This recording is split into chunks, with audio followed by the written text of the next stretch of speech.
close to the record of how long I've made love. Nice to, welcome. Thanks for, not being too cheap to just say, hey, we'll watch it when it comes out on HBO. Thank you. God, nice hair to you. I don't talk about my hair anymore because I've matured and realize now that looks aren't important. It's what kind of hair you have inside.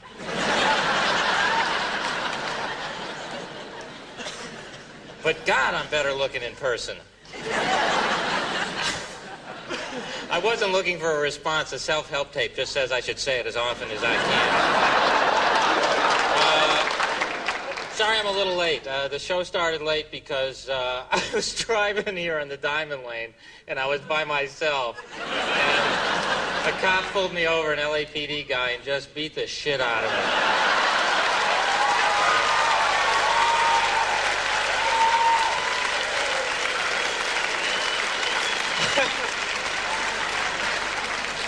Oh, man. Good thing, Zsa Zsa didn't slap those guys, huh? How many rounds do you think that would have gone? There's a tape we won't see on Cops, huh?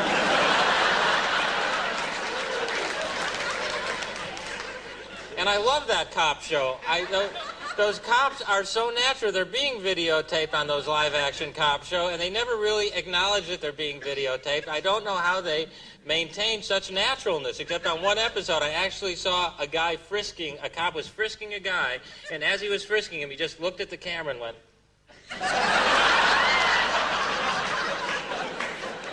So, thanks for coming. You know, the last thing I did was the Grammys. I hosted the Grammys, and I want to say, well, all right, good. Gary got a job. So I'd be happy to reciprocate when you get one, really. The one question everybody asks me since I've hosted the Grammys, I swear, everyone wants to know, what was the deal with Dylan? What was the deal with Bob Dylan? Did you see, those of you who did not see Bob Dylan on the Grammys, evidently he was, how would you put it? Wasted. Yeah, wasted. What's weird to me is evidently everybody now is just basically clean and sober, and Dylan just stands out now. I mean, people, what was the deal with Dylan? Well, what was the deal with you? Dylan's been that way 20 years. You're just noticing it for the first time, that's all. I'll tell you, let's see, who else? I'm not like into really heavy metal music. I'll tell you, I don't listen to much heavy metal music because there is this controversy that evidently there are some depressive, subliminal messages, and I'm just too close to being depressed on any given day to risk something sending me over the top, you know, because at any point I'll just floor it and go off Mulholland as it is. I don't need Motley Crue in the car behind me honking the fucking horn, you know what I mean?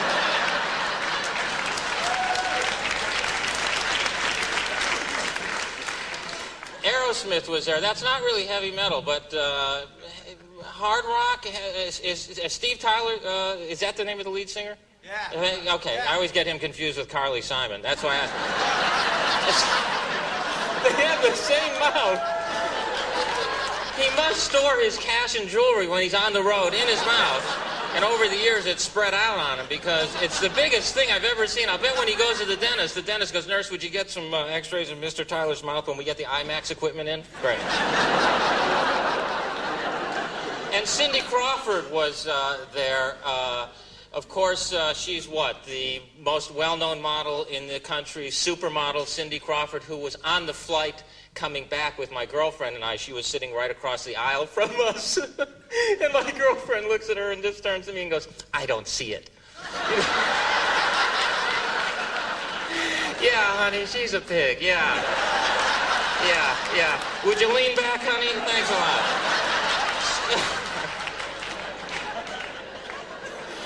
So, in fact, you know, my girlfriend got mad. You know, as long as I've been doing stand-up, I've talked about dating. Now I'm involved in a relationship because I figured, hey, what could be worse than dating? So, and she got mad because she said you were looking at another woman, and I really wasn't looking, you know, it was a gag, you know, and I'm very loyal in a relationship, you know, any relationship, even when I go out with my mom, I don't look at other moms, you know, I don't go, ooh, I wonder what her macaroni and cheese tastes like. Even when I'm playing with my friend's dog, I feel like I'm cheating on my dog. I swear to God, I feel like I come home with there's dog hair all over me. My dog goes, where the hell have you been? I was at the barber shop. This is human hair. I swear. All right, I threw the ball once. So she says, have I mentioned that she said this? You were looking at another woman. She says, it doesn't bother me that you were looking at another woman. What bothers me is that you have to lie about it. If you just said, yes, I was looking at another woman, then I wouldn't be mad. All right? So I said, well, then, all right, I was looking at another woman. She goes, you asshole. Isn't that entrapment, ladies and gentlemen? And just because you look at another woman, or if you're a woman and you look at another man, it doesn't mean you're going to do anything. I mean, if you're at a restaurant and food comes to another table, you might look at it. It doesn't mean you're going to dive over and start eating it. It's not like I look at another woman and turn to my girlfriend and go, oh, gee, I wish I'd gotten that. Oh, why didn't I get what he's having?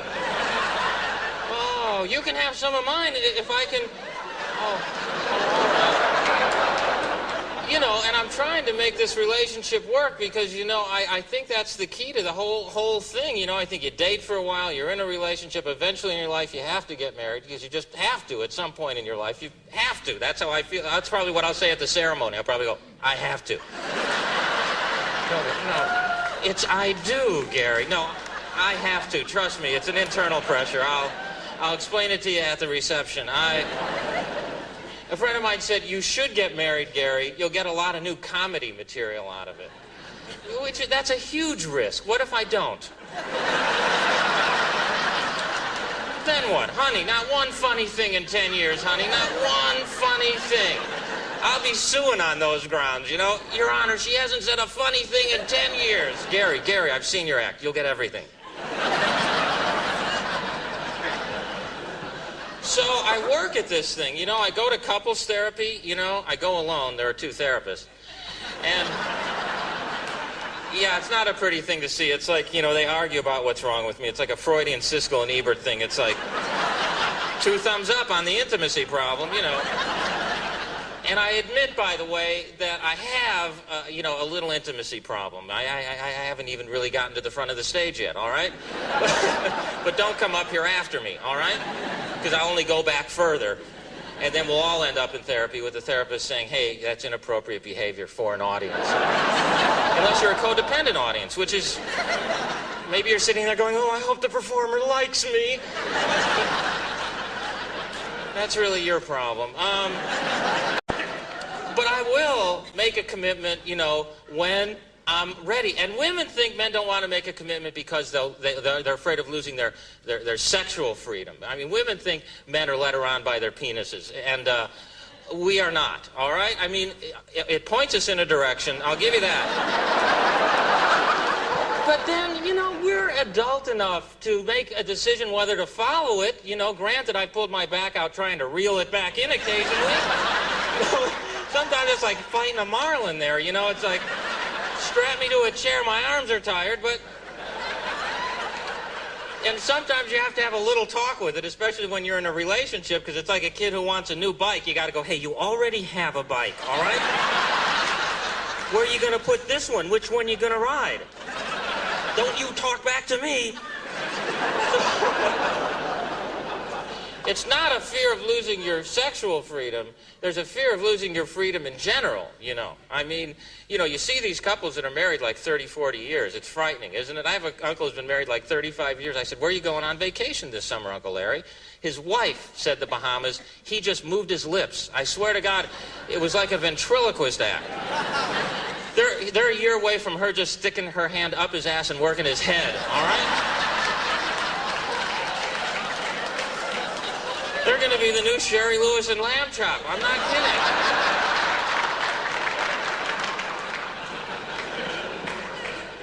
And it's not like marriage doesn't present its own set of problems. I mean, I had a friend of mine got married, and he called me up, and he says, my wife pays more attention to the new baby than she does to me, all right? I said, it seems to me you got to understand the baby is a blood relation to your wife, right? I mean, that's her son, basically. You're some guy she met in a bar. All right? She knows it, the kid knows it. I'm sure they have a good laugh about it when you're at work. And then he wants to show me the films of the baby being born. No, thank you. If I'd wanted them, I'd have rented them, all right? I'll look at the films of the conception if you got those.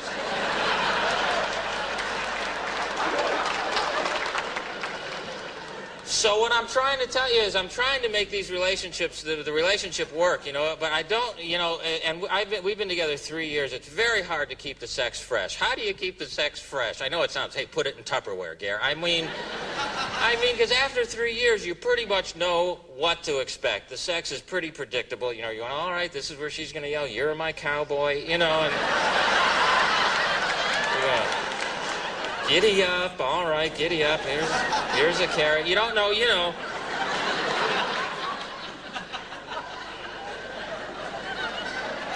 Well, is it hard? It's more difficult. I mean, when you first meet someone, there's this incredible sexual energy. I mean, you can just on a first date be kissing a woman, you know, and it's just intense. And a woman will just stop dead in the middle of that. It's the opposite of a guy. A guy will never be kissing a woman and just stop and go, gee, I don't even know you, you know. A guy's thinking, all right, I don't even know her, all right. And I practice safe sex. I use an airbag. It's a little startling at first when it flies out, but when the woman realizes it's safer than being thrown clear, you know why. I once made love for 1 hour and 5 minutes, all right? Which, well, it was on the day you pushed the clocks ahead, but I don't think she saw that.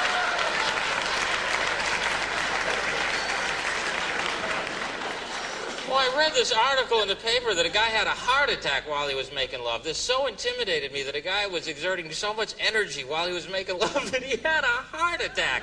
I mean, once I got one of those cramps in my arch, you know?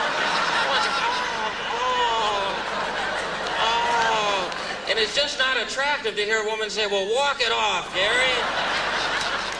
You know, and I had taped up and everything. I tape up, you know.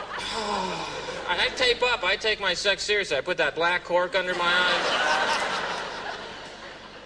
And women can have more than one orgasm? Women can have 2 orgasms, multiple orgasms? Right. I'll believe it when I see it. Men have 2 orgasms, once with the woman, once when we're telling our buddies about it. I said to my doctor last week, my penis is burning. He said, that just means someone's talking about it.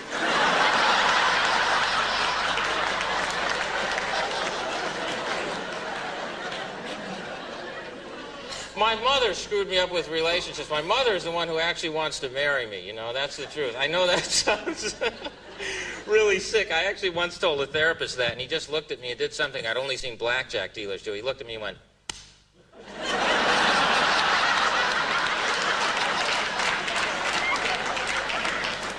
You know, and another therapist came in with a new deck, and we started up again. But I think, you know, quite honestly, you know, I'm willing to make a commitment. I just got to know my girlfriend well enough and understand things well enough to know what I'm getting involved in. That's all. You know, I can't tell if she's PMS or if she's a devil worshiper, all right? And I don't want to come home one night and she's got a fucking possum in her mouth going, I made a mistake, you know. And don't get me wrong, because this PMS is a serious issue, and I'm a sensitive guy, and I cry too, all right? But at least I have a clue why. At least I know it has something to do with the point spread, you know. But she'll cry to the point where the dog says, put her out, Gare, I can't sleep, all right? He used to whack me with newspaper when I cried all night like this. Put that little clock under her pillow. PMS, boy, it's the first benefit I'll be doing. I'll tell you that. I'll be the poster boyfriend, you know? The caption will be, hey, what did I do? And I'll be...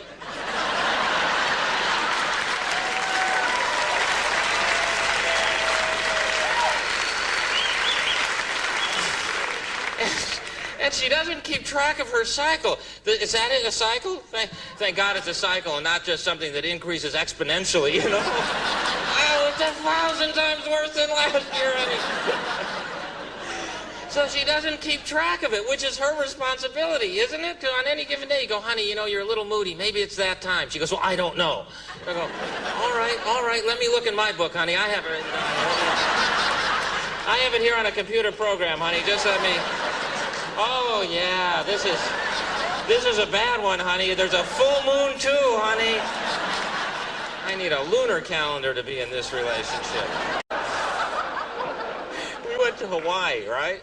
We go to Hana, which is the most romantic place in the world to have a fight. And we go, you know, because you're yelling, the trees are swaying in the background, you know, the ocean's there, there's a sunset, you look at it, and then you pick up where you left off. So now... So we go, so this is my first vacation in like a couple years. I break my leg. We go to Hana, right, which is a little remote village on the southern tip of Maui. There's like 1,000 people. It's 3 hours from the next nearest town. We get to this little hotel. There are these 3 stray dogs running around begging food from the tourists, right? My girlfriend decides to adopt these dogs while we're there. So they're like our dogs while we're there, right? So they're in our room. They got fleas. It's delightful, really. I go and rent a car, right? I get a Pontiac Sunbird, which is not a great car, but it's a rental, so you can use it as a 4-wheel drive, right? Now, I come back with the car. I go, come on, we're going to go sightseeing, because there are these great waterfalls and everything, but you got to drive to them. She says, okay, well, let's take the dogs in the car with us, all right? I go, no. We're not putting these dogs that I don't know in the car, right? No. All right, so I put them in the car. Now I'm driving 10 miles out of Hana. Now I'm really in the middle of nowhere, right? I'm on a dirt road. There's a waterfall on the side of the road. I pull off. I get out of the car. She says, let the dogs out of the car, too. I go, no, I'm not letting these dogs that I don't know out of the car. No. All right, so I let them out, and they just scatter, right? They take off like dogs getting out of a car, right? Dogs can't wait to get in the car, and they can't wait to get out of the car. Isn't it the weirdest mentality? I think you could leave them in one side of the car, just leave the other door open. They'd run right through and go, that was fun. That was fun. We were in the car, we got out of the car. I don't think you have to leave the driveway, you know? So now these dogs have scattered. I don't want to leave them here because they can't, they're 10 miles from where we picked them up. They can't hitchhike back. You know, they don't have thumbs. They'll be going, hey, come on, you know what I mean, come on.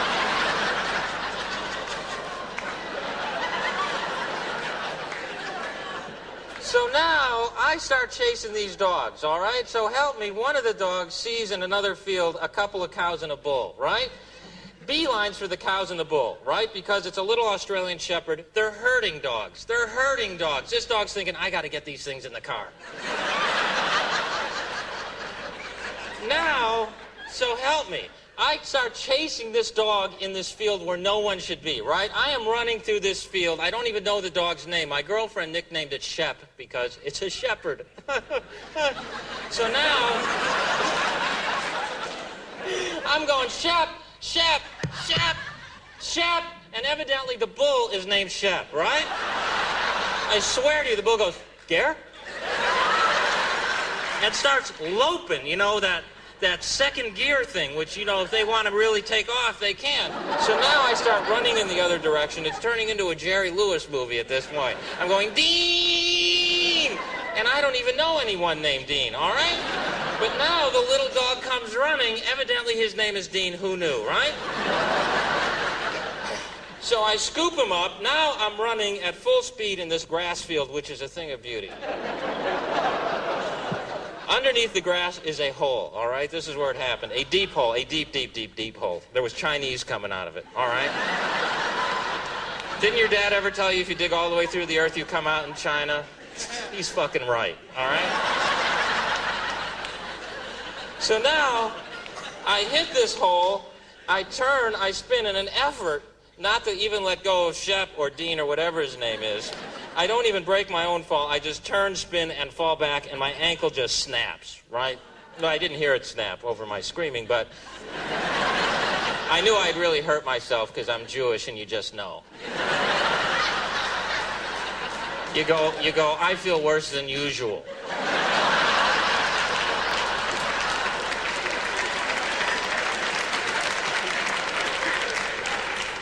So now, I pull myself out of this hole. I'm hopping with a dog under my arm. My girlfriend's by the waterfall going, this is beautiful, you know.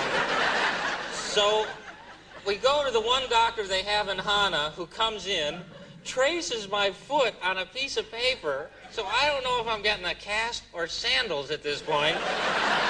I'm figuring I'm in Hawaii, what a nice custom, he's going to mail them to me.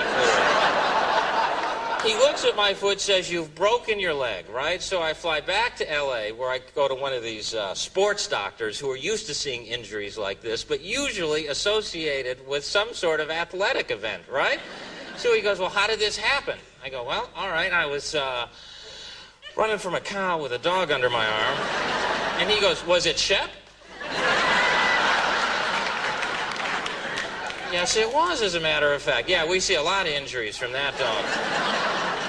So now, so help me, this is all true. Now I have a cast on, right? And my girlfriend has to drive me everywhere because I couldn't drive, and she really takes all her aggressions out on the freeway. I can see why there's so many freeway shootings. I took a shot at her myself one day.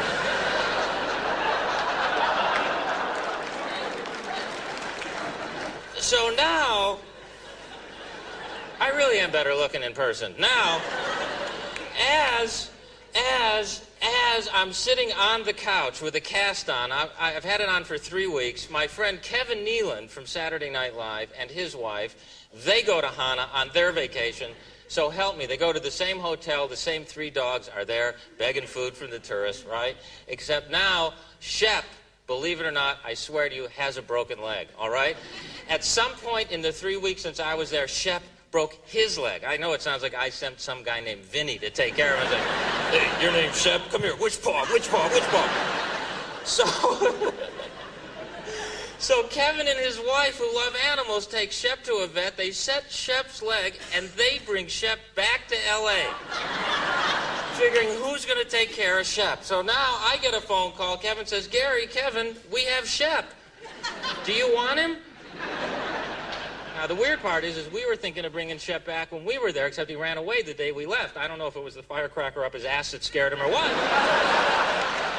I said, honey, if he's here when we leave, he's on the plane. So, I now have Shep. I took him, and I have him. He's my dog. It's the most bizarre story. I have Shep. I own Shep. I have 2 dogs now. I have Shep, and I have my golden retriever that I've had for a long time. She's a female. My mother had given me the golden retriever. In fact, my mother was going to give me another female because she said 2 females get along, which I've never seen in life. But all right, I figure I'll end up with 2 dogs going, nice collar.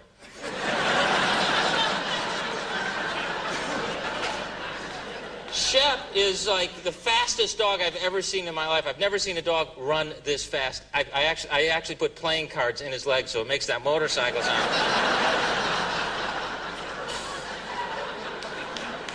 And I was kissing him on the face. I love animals. I kiss him on the face. I was kissing him on the face the other day, and I'm going, you're a good boy, and he's licking me and getting into it, you know, and we both got homosexual panic at the same moment. It was... Does this count? No, we're different species. It's all right, it's all right. But we should just shake from here on out.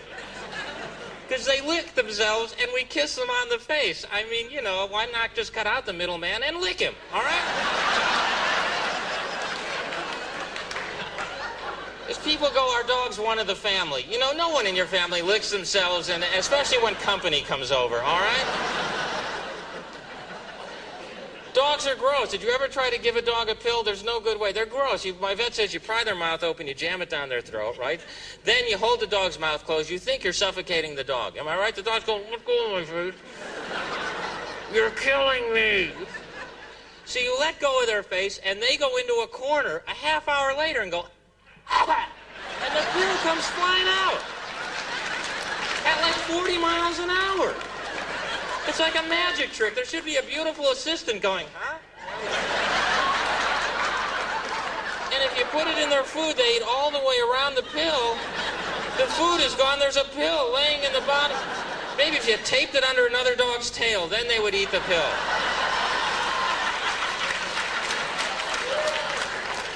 That's all I'm saying, is they're not one of the family. They're gross. They, get that pill out of my mouth. There's some dog shit. What does that taste like? No one in your family will take dog shit over a pill. Trust me, I don't even know your family, and I think I'm right. I had to have my dog neutered, right? I had a sheepdog when he was 12 years old. The vet said, you should have him neutered. It'll cause him more trouble as he gets older. Man, it is just not easy for a man to commit to having another male neutered. You know, it's like, I said, trim his nails and work your way up slowly, you know. Because, you know, they take their balls off. I said, well, can't we just take his balls off emotionally? Can't I just berate him till he feels like he has no balls? You know, if you were any kind of dog, you would have caught that car. So they did it. They took him off, and it didn't seem to bother him, except I swear to God, the first time he came home and went to lick himself, you could tell he knew something was missing, you know?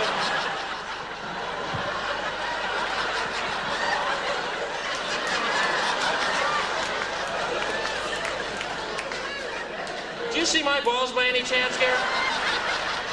Wait a minute, I was in the yard. I had him in the yard. Then I got in the car. I had him in the car. I remember my nose was out the window. The wind was hitting me in my face. I was a good boy. I had my balls. Then I fell asleep for a second, and now I have no balls. Where are my balls? Don't make me beg for my own balls, Gary. I'm not going in the car anymore. I'm surprised you go in there so much yourself, Gary.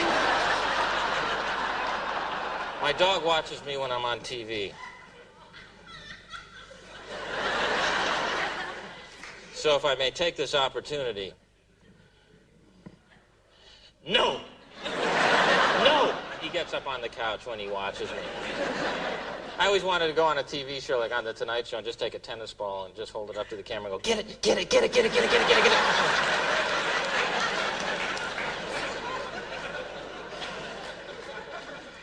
Poor Ernie, when he hit 15, he just couldn't chase the ball anymore. You know, you throw it and you go, yeah, there it goes, you know. So we'd play this game where he would just stand there, you know, with his mouth open. It became like a carnival game where you just would try to get it in there. And every now and then it would go right in there, and his eyes would still light up. I got it. I got it, Gare. Take it out, Gare.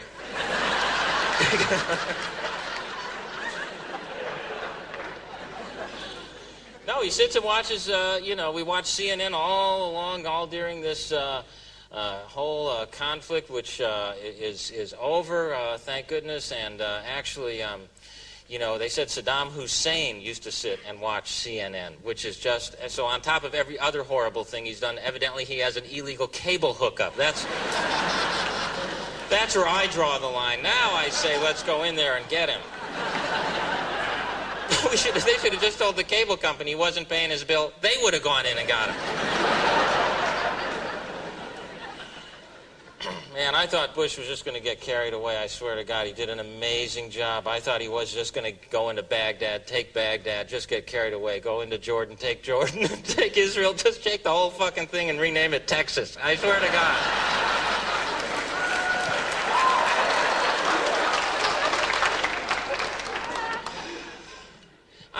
I met him. You know, the man now, he's a hero. He's a regular guy. He's got a 91% approval rating.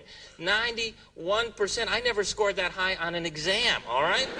It means 9 out of 10 people really, really approve and really, really like him. So I want to tell you the story of how I met him. It's unbelievable I got a chance to meet him, and 9 out of 10 of you will like this story. So a little over a year ago, I'm sitting at my little cable show, which won an ACE award. I was all excited about that, and then the Weather Channel won one.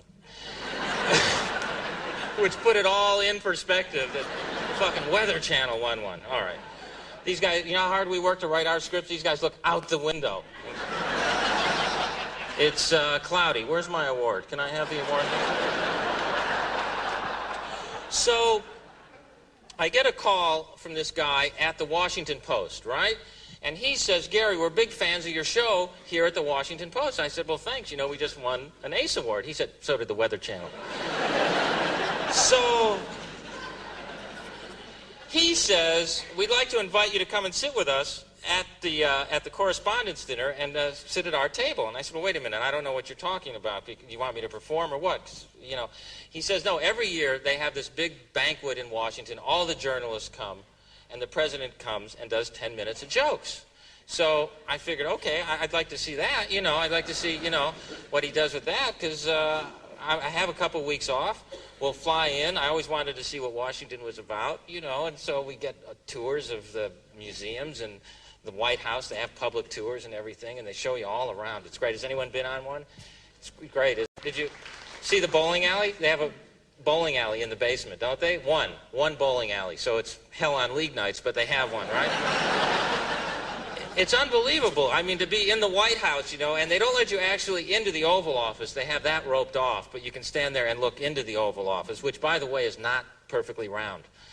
And it's more like an egg shape when you're there, you can see it. So, as we're looking into the Oval Office, right, the Secret Service guy who's standing there, you know, the guy with the wire out of his ear, in case you weren't clear, he was with the Secret Service, this is to point it out, right? He says, I just got word the president is on his way down. If you folks want to stand against the wall there, maybe you'll get a glimpse of him as he walks by. So I'm figuring, God, that'd be cool, right? So now we stand against the wall, right? Sure enough, the president walks in with Mrs. Bush, right? And this is the weirdest moment. As they're walking by, he turns to me and goes, Gary?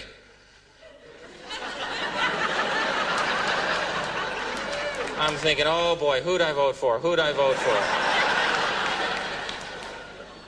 He says, what are you doing in town? I said, well, sir, I'm going to the correspondence dinner tonight. He says, I'm going to that. He says, you should come up on stage with me. We'll do something together.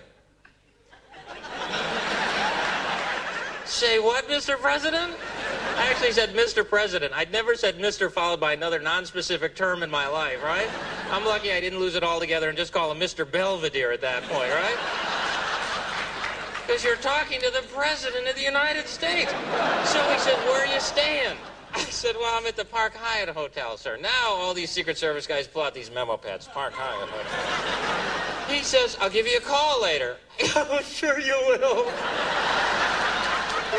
I'll be holding my breath, sir. So I turn and pick my girlfriend up off the ground.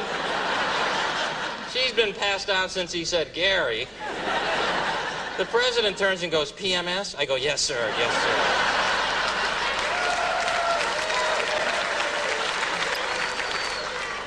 Now, Healy's, we go back to the hotel, right? We have lunch. Now, we're sitting there having lunch in the coffee shop, my girlfriend and I having this conversation. She's going, the president's going to call you. And I go, he's not going to call. She goes, I bet he calls you. I said, I bet he doesn't call me. And you could tell other people sitting around were going, look at these two morons thinking the president's going to call him. So, we finish lunch. I check my messages, and sure enough, there's a message, call the White House, right? With a phone number, which I'm sure is hooked to some answering machine, right? Hi, this is the White House. We can't come to the phone right now. We'll call you as soon as this Middle East thing blows over. Bye now, you know. So I dial the number, and a man answers, one of the president's aides. I go, hi, it's Gary Shandling. He goes, the president's all excited about this thing. I go, no, Gary Shandling. I figured he thought maybe I said Dick Cheney, you know? So he says, no, Gary, the president's all excited about this. I go, are you spiking the president's punch or what? He says, no, sir, I'm not. So this guy's a riot, right? So he says, what the president would like to do, Gary, he says, you know, a couple weeks ago, the president was walking through the tour line. He picked out a couple tourists from New Hampshire, introduced them to the puppies, and it made front page news. Maybe some of you saw it, right? So he says, what the president would like to do is not tell anyone you're there, but he'll say that he was walking through the tour line, and he picked out an everyday average American just to see what they had to say about the presidency. I said, this is how we found Dan Quayle, isn't it?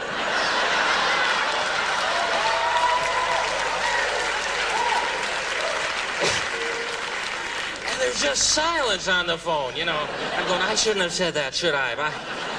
I really don't know at my time or place. I'm sorry. So he says, can you come back to the White House? I said, sure, I'll be right there. So now I hang up. We drive back to the White House, right? Now, this aide meets us in front of the White House, takes us up to the private quarters to the first family's house, the third floor there, where no one gets to go, right? Takes us up there, takes us down a long hallway to a den where the president is sitting in shirt sleeves, but by himself, behind a desk, going, come on in, come on in, come on. He's like the warmest, sweetest guy in the world. I swear, if you had an Uncle Bush, this is what he'd be like, right?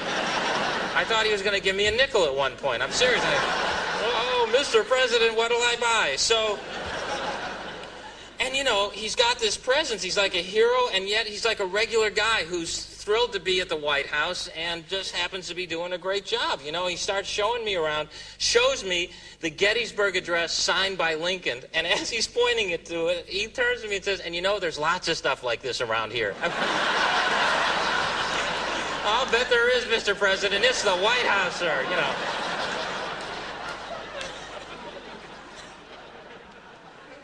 We talk about jokes. I do the little show. I do 5 minutes of material. It goes great. I go back to my hotel. I can't fall asleep till like 4 in the morning because, I mean, this whole thing happened in 9 hours. What started out as a tour of the White House turned into a Twilight Zone episode in my life, right? So I call the operator in the hotel to put a do not disturb on my phone because it's the worst way to break up. There's a Freudian slip, huh? Honey, it's a phone call. Have to break up. So I put the do not disturb on the phone at 4 o'clock in the morning, right? At 6:30, the phone rings. At 6:30 in the morning, the phone rings, right? I'm ready to remount the operator. I grab the phone. Before I can say anything, she goes, it's the President of the United States calling. I go, oh, all right, right? And he says, Gary, I just called to say thanks for doing the show, and it was really fun. I'm off to New York now to do some damn thing. He literally said damn thing. I went, Mr. President, right? And he says, hope to see you again sometime. I said, hope to see you again sometime, sir. Why don't you call Gorbachev? Wake him up now, sir. All right. Now, we flew back. This is as best I can do with mime. Now, I'm home in L.A., right here in L.A. I figure, what a great experience to have in your life. Meeting the President of the United States, right? That's it. If nothing else happens, it's a great story, right? 1 month later, I open my mailbox. There's an invitation to go to a state dinner at the White House, all right? Not a steak dinner. A lot of you went, yo, barbecue at the White House. A state dinner, right? All right, so I'm shocked to get this invitation because, first of all, between us, I'm not invited back anywhere, all right? So, but there it says right on the invitation, you know, Harry Shandling. Harry, close enough. So, and I don't know why he likes me. I got to tell you the truth. I'm not a Republican. I'm like a middle of the road politically. I'm conservative on some issues. I'm liberal on others. You know, I never burned a flag, but then I never put one out. So, I figure I don't want to miss the experience of seeing this state dinner. It's got to be mind-blowing. Another great story. We flew back to Washington, and it's like a storybook, folks. I'm telling you, it's incredible. Now you drive up in front, the Marine Color Guard are there going, welcome, Mr. Shandling. Glad you could make it, sir. Would you mind walking through the metal detector, sir? Thank you very much.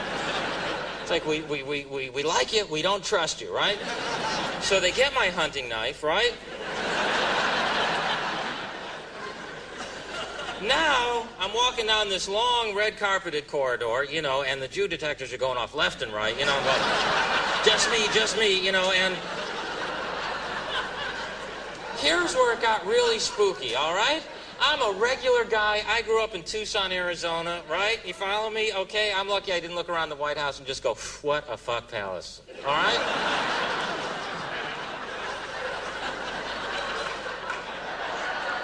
I grew up in Tucson, Arizona, where it's like 120 degrees in the summer. I swear, like, one day our dog ran by and just burst into flames. It was one of the most frightening things I'd ever seen in my life. And rolled to put himself out because he, you know, read the pamphlets and all, and we thought we were going to have to start a backfire on the cat, as a matter of fact. It'll leap from animal to animal because we had those wood shingled collars on them. And don't do that. Don't...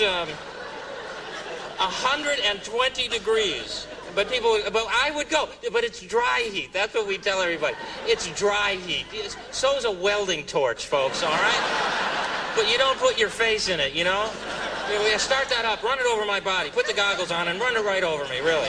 Keep that wet flame away from me. It's the humidity that I can't handle.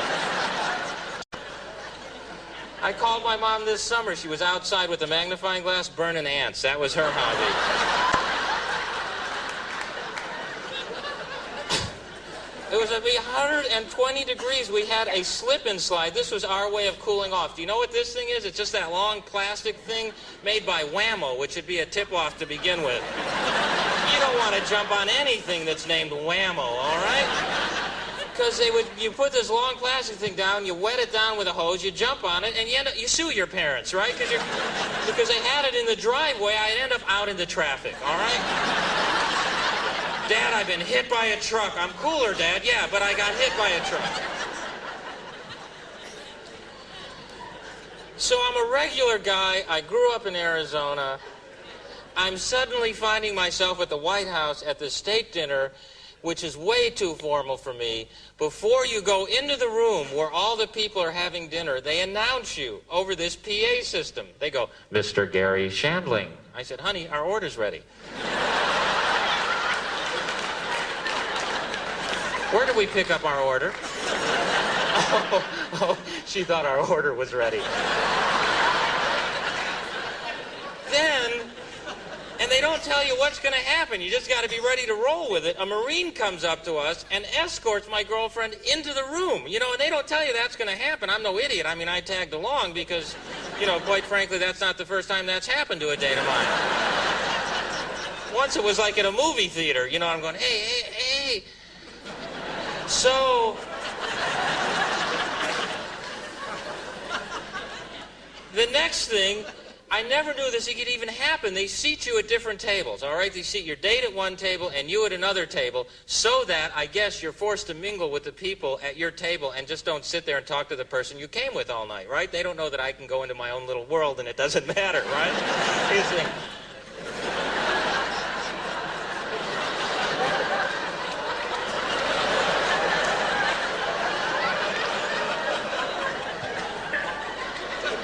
she's sitting at a table with John Sununu, Chief of Staff, a couple senators, great table. I'm sitting next to a guy who owns 40 Pizza Huts, all right? Some big contributor to the Republican Party, but what do you say to a guy after you've discussed all the combinations, right? And you ready for this? At my table, across from me, is Marilyn Quayle, all right? I'm eating dinner with Marilyn Quayle, all right?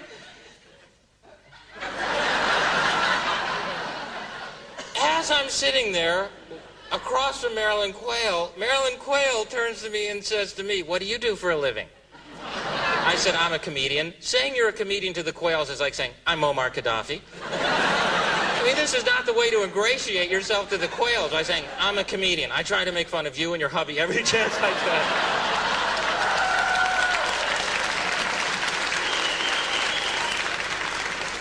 Man, she goes, you're a comedian? Did you go through the metal detector? I go, yes, I did.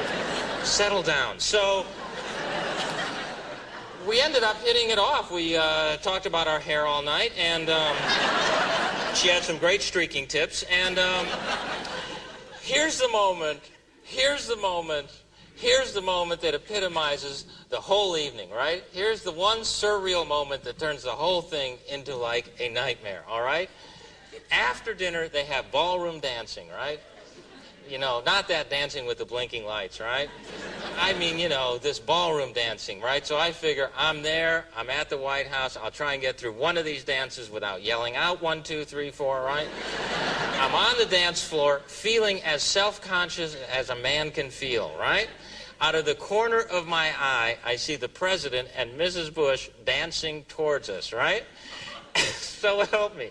As they dance by, the President points to me and just starts laughing. He goes, like his date is so fucking hot, right?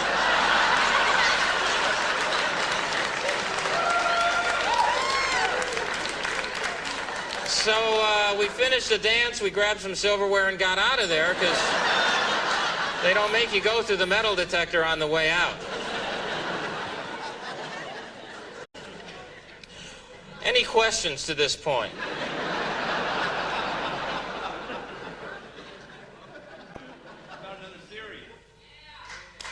Well, you know, ever since I finished my show, I've been trying to figure out exactly what to do, because it's kind of like when you finish college, you know, and you really don't know what you want, because, you know, the show was 4 years long, just like college, and, you know, it prepared me for absolutely nothing, just like college.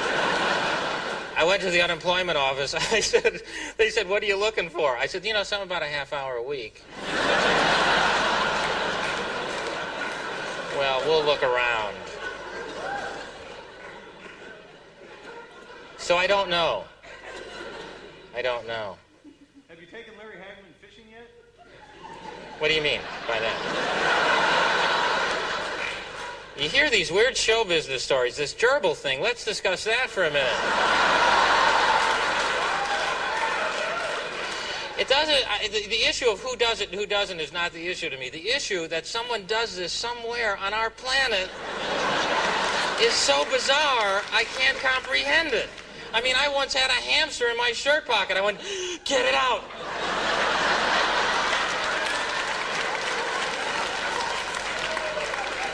To make the leap to that other thing is so... And I bet you they're so embarrassed. They must have excuses when they go to the hospital. I bet they go, this is the last time I sit down at the zoo. I will tell you that right now. Well, I don't know how this could have happened. Why, he was on his little exercise wheel and just flew off just when I was changing my clothes. They should put warning labels on those.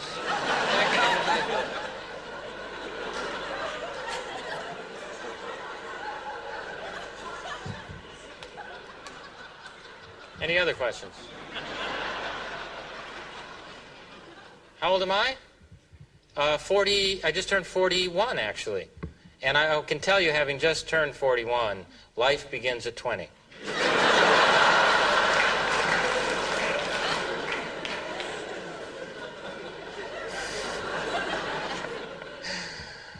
There's a good...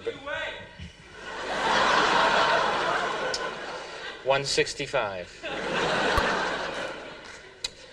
Any other questions? Huh? Okay, hold it, pal. What? Sorry. This is turning into one of those CNN... There's only so much information. My act, by the way, has been cleared by Israeli censors, and that's why I can't do any more jokes about my mom.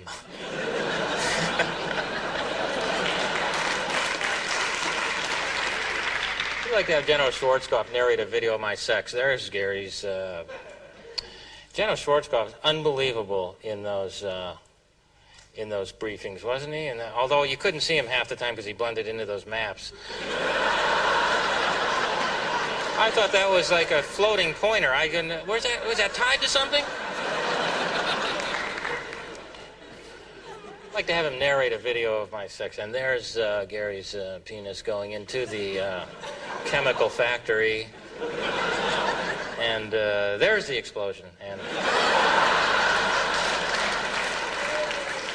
right there, there's the luckiest woman in Iraq.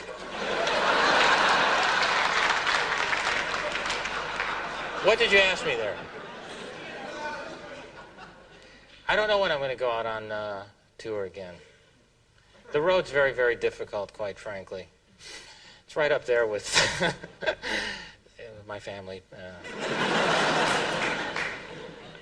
I can't talk about the road without just breaking down. Because I'm frightened to fly. You have to fly, and, you know, that's what frightens me, because the planes are old now, and I don't know how you can tell. I guess if they smell like your grandmother's house, get the fuck out of it. But, yeah, I'm really afraid of flying. Although they have an airphone now, so you can use the airphone. You can use the airphone. I was talking to my mom on the airphone. I'm on the airplane. And you know how you just want to get off the phone sometime, but you forget that you're on the airplane. I said, Mom, I got to go. Someone's at the door.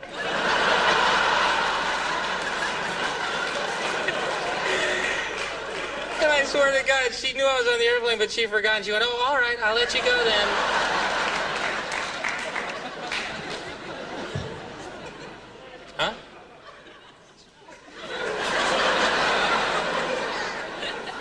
I get a little awkward talking to men about wardrobe. I got to be frank with you. I got a little nervous there, to be honest with you. I was in San Francisco a couple months ago, and I said to the cab driver, "Where's the gay section?" He said, "Oh, that's in this area, right into here."